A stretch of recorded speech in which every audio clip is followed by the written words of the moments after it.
Assalamualaikum warahmatullahi wabarakatuh. Semoga Allah senantiasa merahmati kita semuanya. Masih bersama dengan saya, Nyi Kliwon di 5 Menit Merinding. Langsung saja, ini dia ceritanya.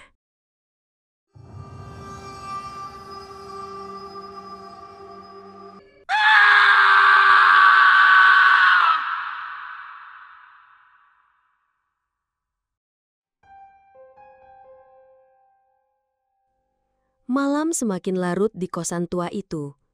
Dinding lembab berlumut seolah ikut menahan napas, sementara pepohonan Kamboja di halaman depan menari gelisah tertiup angin.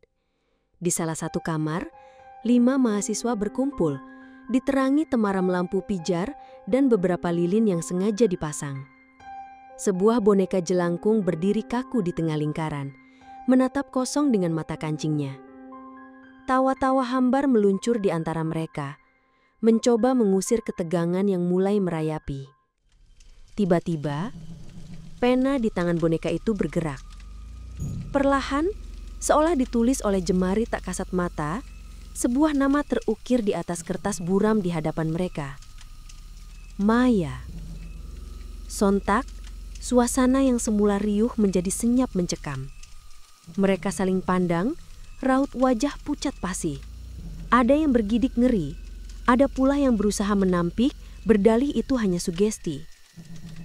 Namun di antara napas tertahan dan detak jantung yang berpacu, sebuah bisikan samar melayang, tipis seperti asap, namun menusuk hingga ke relung terdalam. Aku sudah kembali. Rani, gadis dengan rambut sebahu dan sorot mata yang sulit ditebak, duduk bersila di antara teman-temannya. Di sampingnya ada Andi, si paling berani sekaligus paling suka menyepelekan hal mistis. Tak jauh darinya, Siska menggenggam tangannya erat, sesekali melirik cemas ke arah boneka. Lalu Bima, si gempal yang tampak tegang, dan Doni, si kutu buku yang penasaran namun juga diliputi rasa takut. Mereka semua penghuni kosan anggrek yang usianya mungkin lebih tua dari kakek nenek mereka. "Sudah siap semuanya?" tanya Rani. Suaranya tenang, seolah ini hanya permainan biasa. Andi terkekeh. "Siap dong, paling-paling cuma boneka diam, terus kita teriak-teriak sendiri. Jadi bahan konten seru nih." Siska menyikutnya pelan. "Hush, jangan ngomong sembarangan, Dra. Nanti beneran datang baru tahu rasa." Obrolan ringan itu sesekali diselingi tawa canggung. Mereka memang berniat menjadikan ini hiburan penghilang bosan. Seminggu terakhir, tugas kuliah menumpuk, pacar yang mendadak sibuk, hingga dompet yang semakin menipis membuat hidup terasa hambar. Maka ide bermain jelangkung pun muncul dari mulut Rani dan disambut antusias oleh yang lain. "Lilinnya sudah menyala semua kan?" ujar Rani, mengecek sekeliling. Beberapa batang lilin berukuran sedang diletakkan di lantai membentuk lingkaran kecil mengelilingi boneka. Cahayanya menari-nari memantulkan bayangan aneh di dinding. Dupa yang baru saja dibakar Doni mengepul tipis, menyebarkan aroma melati yang pekat. Boneka jelangkung itu sendiri terbuat dari batok kelapa yang dihias seadanya, berbalut baju lurik lusuh, dan bertangan 2 tongkat kayu yang diikat. Sebuah spidol dan kertas diletakkan tepat di depan boneka, siap untuk menulis jika ada sesuatu yang datang. Rani mulai memejamkan mata, tangannya memegang erat bahu boneka. "Jelangkung, jelangkung, di sini ada pesta kecil-kecilan. Datanglah, datanglah." Suaranya pelan namun memenuhi seluruh ruangan. Teman-teman yang lain ikut menirukan. Suara mereka bergetar menahan ketakutan yang mulai merayap. Angin tiba-tiba berembus dari jendela yang sedikit terbuka, membuat tirai usang bergoyang-goyang. Lilin-lilin berkedip, nyaris padam. Hening. Hanya ada napas terengah-engah dan jantung yang berpacu kencang. Suasana semakin mencekam. Setelah insiden boneka menulis nama Maya, mereka sepakat mengakhiri permainan. Ketegangan masih menyelimuti, Tapi Andi, seperti biasa, mencoba mencairkan suasana. Sudah, jangan terlalu dipikirkan. Itu pasti cuma kita doang yang ketakutan terus tangannya gemetar. Otak kita main-mainin kita sendiri. Meskipun ucapan Andi terdengar meyakinkan, tetap saja ada ganjalan di hati mereka. Begitu kembali ke kamar masing-masing, suasana sepi kosan terasa berbeda. Setiap sudut kamar seolah mengintip, setiap bayangan bergerak mencurigakan. Malam itu, Doni adalah yang pertama merasakan keanehan. Saat matanya terpejam, ia tiba-tiba terbangun karena mimpi buruk yang sangat nyata. Ia melihat seorang gadis berseragam SMA, wajahnya pucat pasi dan rambutnya tergerai acak-acakan, menatapnya tajam dari balik jendela. Saat ia berteriak, bayangan itu lenyap, hanya menyisakan kegelapan dan detak jantungnya yang menggila. Di kamar sebelah, Siska merasa tidak tenang. Ia terus mendengar suara langkah kaki pelan di koridor, seolah ada seseorang yang mondar-mandir di depan kamarnya. Setiap kali ia memberanikan diri mengintip dari celah pintu, koridor gelap itu selalu kosong. Namun suara itu tak henti, terus mengganggu hingga menjelang pagi. Bima, yang biasanya tidur pulas, tiba-tiba terbangun oleh suara benda jatuh dari meja belajarnya. Buku-buku yang tersusun rapi tiba-tiba berserakan di lantai. Ia terkesiap, lalu mencoba menenangkan diri. Pasti cuma kucing, gumamnya. Meskipun ia tahu tidak ada kucing di dalam kamarnya. Hanya Rani yang tampak tenang. Ia bahkan tidur nyenyak, seolah tidak ada yang terjadi.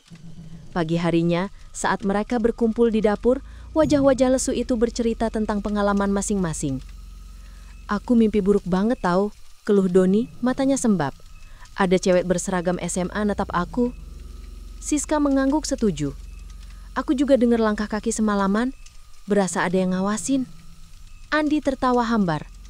"Lihat kan, aku sudah bilang, itu cuma efek ketakutan kalian sendiri. Otak kita ini kadang suka kreatif kalau lagi panik." Namun jauh di lubuk hati mereka, ada sesuatu yang berbisik. Bisikan yang mengatakan bahwa ini bukan sekadar efek sugesti. Bisikan yang mulai menanamkan benih-benih ketakutan yang sesungguhnya. Gangguan-gangguan kecil di malam pertama ternyata hanyalah permulaan. Teror itu kian meruncing, mengoyak kewarasan mereka satu persatu. Kejadian-kejadian aneh tak lagi terjadi dalam mimpi atau sekedar suara, melainkan sesuatu yang nyata, menyentuh, bahkan melukai fisik. Suatu sore, Andi baru saja menuruni tangga menuju dapur ketika tiba-tiba sebuah dorongan kuat terasa di punggungnya. Ia kehilangan keseimbangan, kakinya terpeleset, dan tubuhnya terguling jatuh dari 3 anak tangga terakhir. Bunyi berdebam keras membuat Siska yang sedang menyapu kaget. Andi mengerang kesakitan, lututnya tergores dan siku kirinya lebam. "Ya ampun, Ra, kamu kenapa?" Siska langsung menghampiri. Andi menatapnya dengan mata terbelalak. Aku didorong, Sis. Tiba-tiba ada yang dorong aku dari belakang." Siska melihat ke atas tangga, namun tak ada siapa-siapa. Ia berusaha menenangkan Andi, tapi raut ketakutan yang terpancar dari wajah Andi tak bisa dibohongi. Malam harinya, giliran Siska yang mengalaminya. Saat ia tertidur pulas, tiba-tiba nafasnya terasa tercekik. Matanya sontak terbuka dan ia merasakan cengkeraman kuat di lehernya. Ia meronta, berusaha berteriak, namun suaranya tercekak. Dalam samar-samar ia melihat bayangan perempuan berambut panjang berdiri di sisi ranjangnya, menatapnya dengan mata kosong. Cengkeraman itu menguat, nafas Siska semakin sesak hingga ia merasa kesadarannya melayang. Tiba-tiba, cengkeraman itu menghilang begitu saja. Siska bertabuk-tabuk, megap-megap menghirup udara, lehernya terasa nyeri luar biasa. Saat ia meraba, ada bekas jari-jari yang tercetak merah di kulit lehernya. Keesokan paginya, Bima berniat mandi. Ia masuk ke kamar mandi kosan yang letaknya di pojok, lalu mengunci pintunya dari dalam. Baru saja ia membuka keran, lampu kamar mandi tiba-tiba mati. Kegelapan pekat menyergap. Ia mencoba meraba saklar, namun tangannya tak menemukan apa-apa. Tiba-tiba, ia mendengar suara goresan di cermin. Perlahan, suara itu membentuk sebuah tulisan. Saat Bima merogoh ponselnya dan menyalakan senternya, ia terkesiap melihat tulisan berwarna merah darah di cermin. Kembalikan. Keringat dingin membanjiri tubuhnya. Ia segera berteriak, menggedor-gedor pintu, mencoba membukanya. Namun pintu itu terkunci rapat, seolah ada yang menahannya dari luar. Ia panik, berteriak sekencang-kencangnya, hingga Doni dan Rani datang membantu mendobrak. Melihat semua kejadian itu, mereka tak bisa lagi menganggapnya halusinasi. Ketakutan itu nyata, menusuk hingga ke tulang. Wajah-wajah mereka tampak kusut, lingkaran hitam menghiasi bawah mata, dan senyum yang dulu sering menghiasi kini terganti raut panik. Hanya Rani yang tampak berbeda. Ia memang terlihat khawatir, namun ada ketenangan yang aneh terpancar dari sorot matanya yang kadang tampak dingin. Kepanikan itu kian memuncak. Mereka tahu ini semua ada kaitannya dengan permainan jelangkung dan nama yang boneka itu tulis, Maya.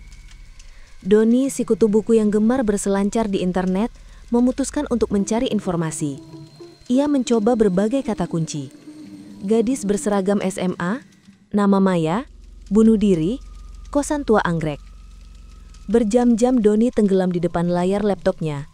Hingga tiba-tiba matanya terbelalak, sebuah artikel berita lama muncul di salah satu forum lokal. Judulnya, Siswi SMA Gaya Bakti ditemukan tewas gantung diri, diduga korban bully. Ia segera membuka artikel itu. Fotonya buram, tapi ia mengenali seragam SMA yang sama dengan yang ia lihat dalam mimpinya. Dan nama siswi yang disebutkan dalam artikel itu adalah Maya. Doni segera memanggil teman-temannya. Dengan tangan gemetar, ia menunjukkan artikel itu. Mereka semua membaca dengan seksama, napas tertahan di tenggorokan. Maya, itu kan nama yang ditulis boneka kemarin, gumam Siska, suaranya bergetar. Siswi SMA Jaya Bakti, sambung Andi, raut wajahnya berubah pucat pasi. Bukankah itu SMA kita dulu? Seketika, kilasan memori muncul di benak mereka. Sebuah bayangan samar tentang seorang gadis pendiam yang sering menjadi sasaran ejekan dan perundungan di sekolah. Mereka adalah bagian dari geng populer di SMA itu. Dan Maya adalah korban mereka. Ejekan, olokan, bahkan kadang dorongan dan jambakan ringan. Semuanya terasa begitu samar, seolah terjadi dalam kehidupan yang berbeda. Namun kini, semua itu terasa menusuk balik dengan sangat nyata. Jadi, hantu yang kita panggil ini arwah Maya? Tanya Bima, suaranya nyaris tak terdengar. Rani menatap mereka satu persatu. Wajahnya tetap tenang, namun sorot matanya begitu dalam, seolah menyembunyikan sesuatu. Ia tidak menyangkal, tidak pula membenarkan. Hanya keheningan yang mengisi ruangan, diiringi detak jantung yang berpacu kencang. Mereka semua tahu, arwah yang mereka panggil adalah arwah Maya. Gadis yang dulu mereka bully, hingga ia memutuskan untuk mengakhiri hidupnya. Dan kini, ia kembali untuk menuntut balas. Ketakutan itu kini berubah menjadi teror yang tak terlukiskan.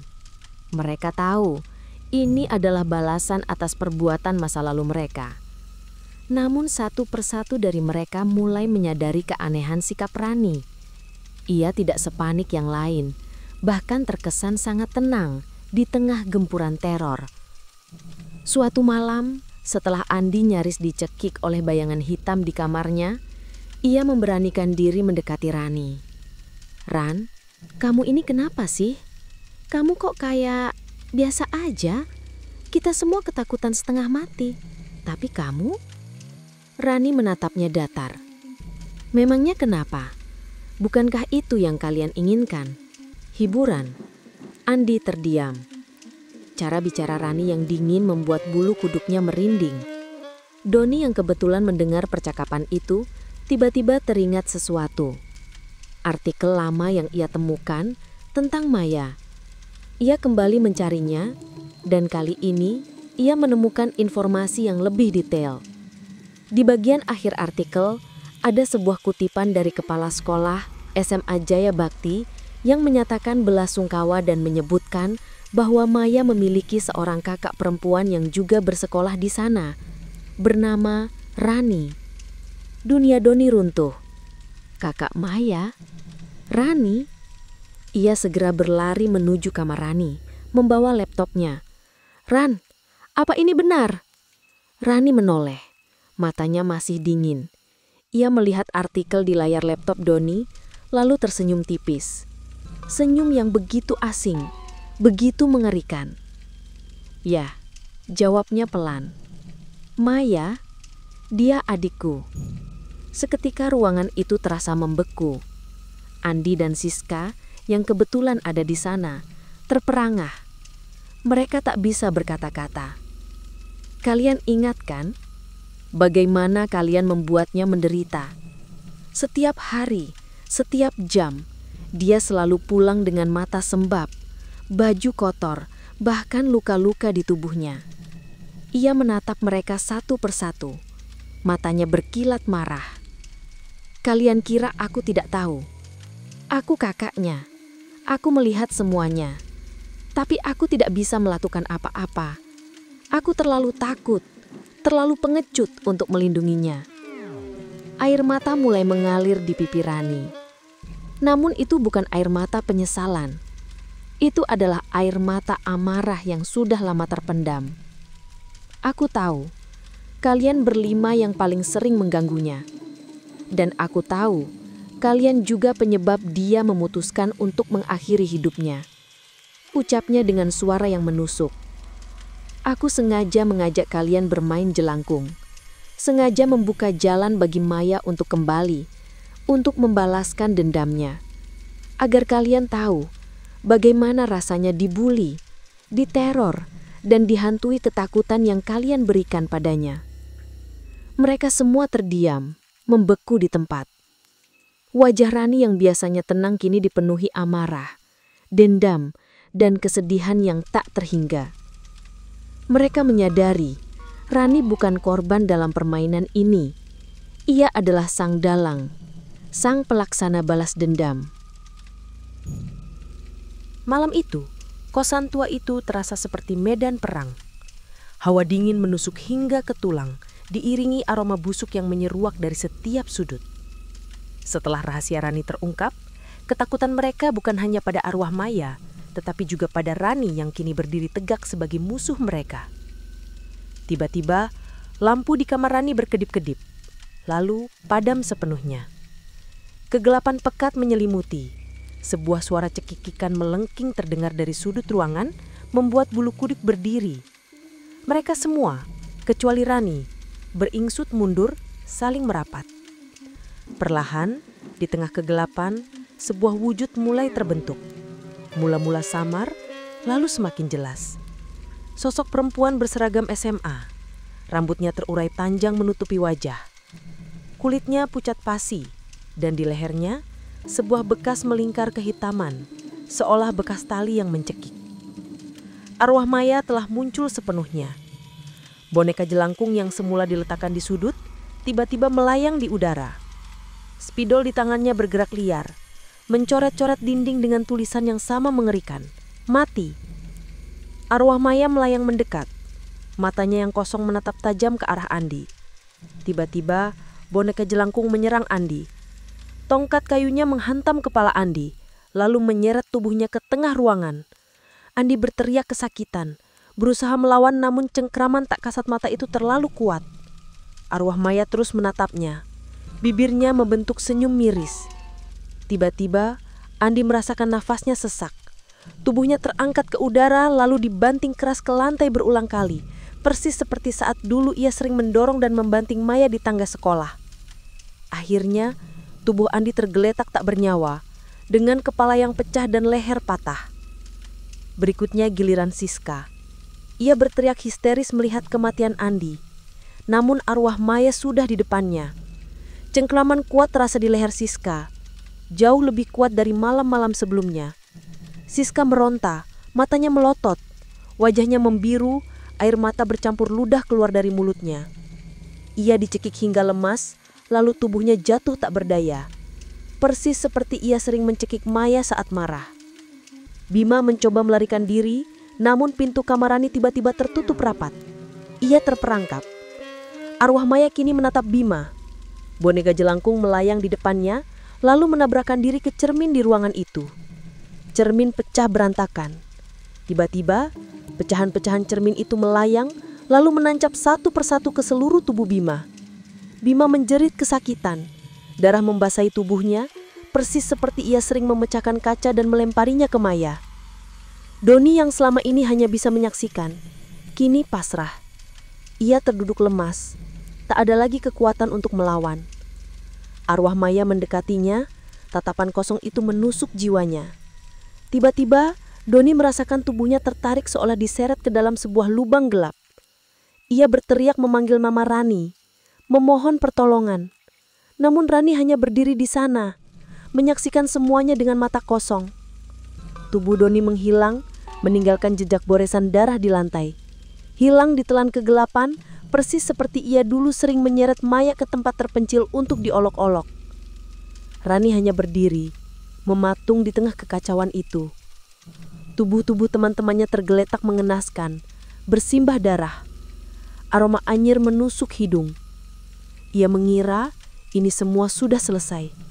Balas dendam Maya telah tuntas. Rani menatap sekeliling. Bau anyir darah dan aroma bunga melati yang pekat masih menempel kuat. Kosan itu kini sunyi, tak ada lagi teriakan atau rintihan. Hanya ada keheningan mencekam dan bayangan mengerikan dari tubuh-tubuh yang tergeletak. Ia mengira ini sudah berakhir. Balas dendam Maya telah tuntas, dan ia telah berhasil menuntaskan misinya. Ia berjalan melewati mayat-mayat teman-temannya yang terbujur kaku, lalu mendekati boneka jelangkung yang kini tergeletak di lantai. Sebuah senyum tipis tersungging di bibirnya. Ia meraih boneka itu, hendak membuangnya. Tiba-tiba, dari dalam boneka jelangkung, sebuah suara melengking, dingin, namun penuh kepedihan yang tak berkesudahan. Suara yang sangat familiar. Suara yang selama ini menghantuinya dalam mimpi dan kenangan. "Kakak!" Rani terkesiap. Tangannya gemetar. Boneka itu nyaris jatuh. "Sekarang giliran kakak menemaniku." Suara Maya. Suara adiknya. Suara yang kini bukan lagi suara bisikan yang menyedihkan, melainkan perintah mutlak dari sebuah arwah yang kesepian dan penuh dendam. Rani mencoba berteriak, namun suaranya tercekak. Mata boneka jelangkung itu berkedip, lalu perlahan ia merasakan tangannya ditarik, seolah ada kekuatan tak kasat mata yang menariknya ke dalam boneka itu, ke dalam kegelapan yang sama dengan Doni. Ia meronta, berteriak, namun tak ada yang mendengar. Kos itu kini benar-benar sepi. 5 mahasiswa yang mencoba bermain-main dengan arwah, akhirnya tak ada yang pulang. Yang tersisa hanyalah keheningan, boneka jelangkung yang tergeletak di lantai, dan sebuah kutukan abadi yang menjerat semua yang terlibat dalam permainan mengerikan itu.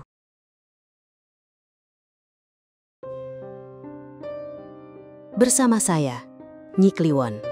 Sampai jumpa di episode Mencekam selanjutnya. Jangan lupa subscribe, like, and share.